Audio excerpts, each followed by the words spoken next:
Allô les kikis! Aujourd'hui, on fait une recette qui va joindre l'utile à l'agréable. On ne trouve plus de fromage cottage sur les tablettes au Québec. C'est rendu la folie furieuse parce que c'est protéiné, parce qu'il y a plein de recettes sur TikTok, dont la mienne. Et il y a plusieurs gens qui ne sont pas capables d'en trouver. Alors, je vous montre comment faire du fromage cottage à partir de 3 ingrédients à la maison. Et il n'est pas tout à fait pareil, mais il est meilleur. Pour le lait, tu peux choisir le lait que tu préfères. Si tu prends du lait 2 %, tu vas avoir du fromage cottage 2 %. Si tu prends du lait 3,8 % biologique, tu vas avoir du fromage cottage 3,8 % biologique. Bon, là, mathématiquement, je me dis que c'est pas possible que le pourcentage de gras soit le même dans le... Mais bon, c'est comme ça que ça fonctionne. Et on va simplement verser un 2 litres de lait entier dans ma casserole. Outil essentiel à cette recette, c'est un thermomètre. Des petits thermomètres de même, là, ça ne coûte rien, OK? Sur un site en ligne qu'on ne nommera pas. Bref, moi, j'en ai plein parce que j'ai fait une vidéo comment faire sa mozzarella ici, il y a quelques années, avec les kits humains. Adoré cette vidéo et ces beaux jeunes. Bref, thermomètre parce que là, on va chauffer le lait jusqu'à 85 Celsius ou 190 Fahrenheit. Exactement. Si tu es plus bas que ça, tu risques de ne pas obtenir aucun caillou, donc ça ne fera pas aucun fromage cottage. Et si tu es plus haut que ça, tu vas obtenir moins de fromage cottage, il va être plus caoutchouteux, il va être moins parfait en bouche. Donc, 85 Celsius, 190 Fahrenheit. On place le thermomètre dans le pot. On chauffe, mais on va se garder un fouet pas loin ou une cuillère pour mélanger parce que, évidemment, la chaleur venant du dessous de la casserole, ça pourrait être plus chaud en bas, donc on veut vraiment que la chaleur soit égale un peu partout. Pendant que ça chauffe, j'ai pressé 90 ml de jus de citron. Tu pourrais utiliser du vinaigre blanc, ça va être un peu plus surette peut-être, il va avoir moins de saveur, mais ça se fait aussi bien avec du vinaigre qu'avec du jus de citron. J'ai pas essayé avec du vinaigre de cidre, genre quelque chose de plus savoureux, je sais pas ce que ça donnerait. Pour des indices visuels, quand ça commence à sentir le lait chaud, puis on voit qu'il y a des petites bulles qui se forment, il faut vraiment porter attention parce qu'on ne veut pas que le lait boue. Vraiment pas. Et notre thermomètre, il dit quoi? 80. Fait qu'on est à 5 degrés. OK.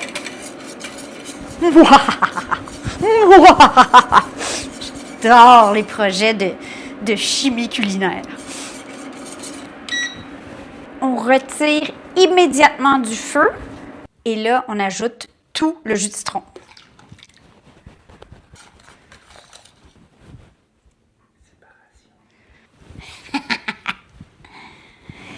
Pendant que la magie opère, je vais préparer le récipient et le coton fromage qui va servir à garder les morceaux de fromage cottage et les séparer de l'eau qui se fait, le petit lait. Le petit lait, soit dit en passant, on peut l'utiliser dans des bases de vinaigrette, on peut l'utiliser dans des bases de pancakes, on peut l'utiliser aussi pour faire du pain, pour ceux qui ne veulent pas le jeter. Après 15, 20 minutes, 30 minutes, on voit déjà que ça ressemble à du fromage cottage. Et on va venir le transférer dans notre coton fromage. Donc moi, au lieu de le laisser égoutter pendant des 20 minutes, 30 minutes, 1 heure le lendemain, ben non, j'ai pas le goût de faire de la ricotta, je veux vraiment faire du fromage cottage. Qu'est-ce que je vais faire? C'est que je le transfère dans un pot, dans un plat, et je le range comme ça au frigo. Et bon, c'est sûr, tu n'as pas les petites boules de fromage cottage, on s'en fout, honnêtement. Pour le goût, il est délicieux comme ça, mais, oh, par contre, il reste quelque chose à faire. Il faut l'assaisonner. Je transfère mon cahier ici. Je vais mettre le reste du petit lait dans mon pot. Et voilà. Là, je vais venir ajouter le sel. Je vais venir combiner. On est comme à mi-chemin entre une ricotta fraîche et du cottage. Et donc, c'est protéiné. C'est pas trop gras. Surtout comme ça, et c'est plus crémeux. Et avec le goût de sel, de citron, qui est quand même délicat, C'est la base parfaite pour faire ma vinaigrette César au fromage cottage. Donc, c'est vraiment une base parfaite. Et là, ça nous permet de faire des sauces vinaigrettes sans huile, juste avec notre cottage, si vous n'en trouvez pas à l'épicerie. Mais c'est aussi une super gourmandise avec des petits fruits sur le dessus. Donc, je vais goûter.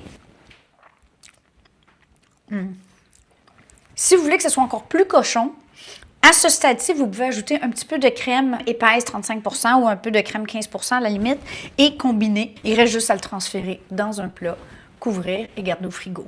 Ça fait l'équivalent d'un pot traditionnel de fromage cottage qu'on achète à l'épicerie, soit environ pas loin de 500 grammes, je ne sais pas, je ne vais pas peser. Mais pour les gens qui sont désespérés, voilà comment le faire. Ça n'a pas été long du tout, ça se fait super facilement et ça fait du bien meilleur fromage cottage. Le liquide qui reste dans le fond, le petit lait. Vous savez, là, ceux qui font du bodybuilding qui achètent de la poudre de whey, W-H-E-Y, qui est full protéinée, qui est excellente pour toi, c'est ça. Alors, tu peux très bien prendre un petit peu de ce liquide, parce que le fromage cottage est souvent un peu plus liquide, et on peut tout simplement venir en ajouter à notre fromage cottage, parce que vous savez, dans les pots de fromage cottage, il y a quand même du liquide qui se mélange. Et donc, c'est pas perdu et ça vient juste bonifier ton pot. Puis là, je vais juste le rentrer partout comme ça. Ah, miam! Et pour moi, la petite collation parfaite d'après-midi, c'est des petits bleuets avec du petit cottage fait maison ou du miel et des noix.